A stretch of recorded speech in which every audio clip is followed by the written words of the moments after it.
At sunrise, Riyadh glows gold as the city awakens.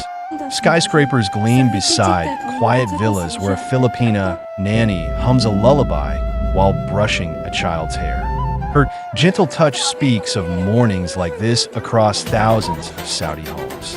In the background, a Filipino driver warms the car, nodding respectfully as his employer enters.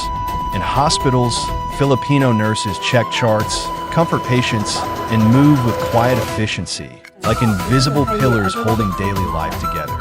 In kitchens, soft Tagalog hums blend with the scent of Arabic spices, cultures intertwining, not clashing. On playgrounds, children call them mama, hey, or just friend. These are not strangers. They are part of the family, not just present, but essential. The city beats, and in its rhythm, the Filipino presence is constant, steady, trusted.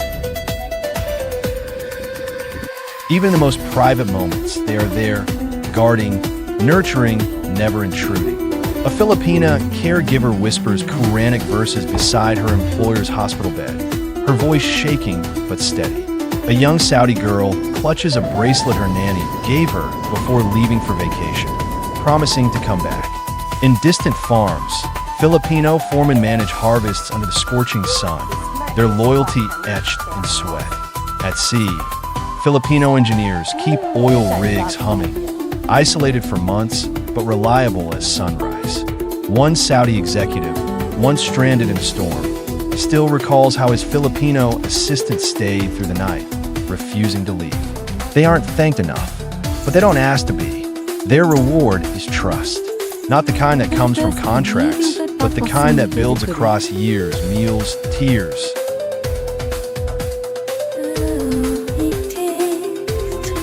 During Ramadan, as the sun sets and prayers echo across minarets, Filipinos prepare iftar dishes they won't eat, arranging plates with the care of someone who belongs. They've learned to respect the fast, the customs, the deep significance of the month. A maid quietly lights incense before her employer's prayer, then steps back with a bowed head. A nurse makes sure an elderly man's Quran is beside him before Maghrib. Respect, not just for rules, but for people. That's the difference. And when Eid comes, they're gifted sweets, clothes, sometimes even gold. But the real gift is invisible, being remembered, being told, you are one of us. In a foreign land, they have made homes and hearts, not just houses. And that makes all the difference. There are quiet sacrifices too. A man wipes tears as he video calls his family in Manila, telling his daughter he'll be home soon, knowing it means another year. A woman counts her days off not in hours, but in how many more she can save for a ticket back. In these small struggles, Saudis notice. They see the endurance, the patience, the dignity. When crises hit, floods in the Philippines, or earthquakes, Saudi families often donate.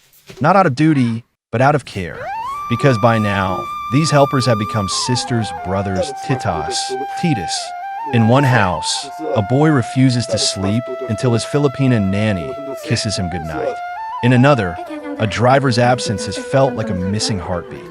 This bond, built on shared routines and silent acts, is stronger than bloodlines alone. Sometimes, Filipinos protect Saudis from more than discomfort. They protect their dignity. A nurse quietly helps a disabled patient avoid embarrassment. A maid shields her employer's child from a scandal with quick thinking and silence. They know when to speak and when to stay silent, when to act like family and when to step back. In a country proud of its traditions, they learn to honor them. And in return, they're invited into places foreigners rarely see. Weddings, funerals, moments of grief and joy. At these crossroads, Filipinos don't stand at the edge. They stand in the center. Because trust isn't built in grand gestures, but in everyday loyalty. And they've shown it every single day.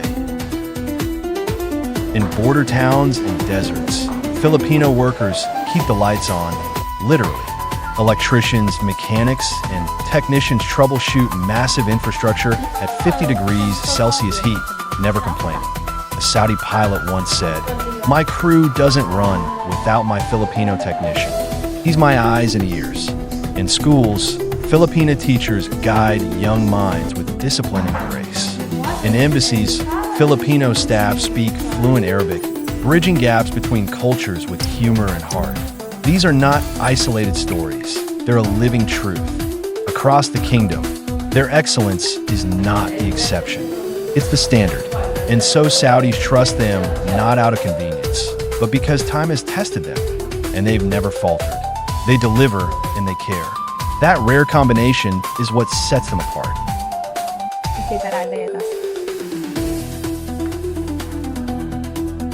And in the end, when the sun sets behind desert hills and city lights begin to twinkle, the Filipino presence remains. A quiet strength in Saudi homes and hearts. A Saudi woman clutches her nanny's hand before boarding a flight. A child mails a drawing with Tagalog words scribbled next to Arabic ones. Salamat, Shukran, love you. These aren't moments staged for the world. They're real, because in the rhythm of daily life, Filipinos have become more than staff. They are family, in a world often divided by culture, language, or class. This bond defies borders. It speaks of what's possible when trust is earned, not given. When compassion is constant, not occasional. And as long as there are Saudis who remember who tucked their kids in, who nursed their parents, who stayed through storm and sickness, there will always be a place for Filipinos. Not just in their homes, but in their hearts. If this story moved you, share it forward. Let the world know why trust knows no borders. Subscribe to Timeless Legend for more powerful human stories.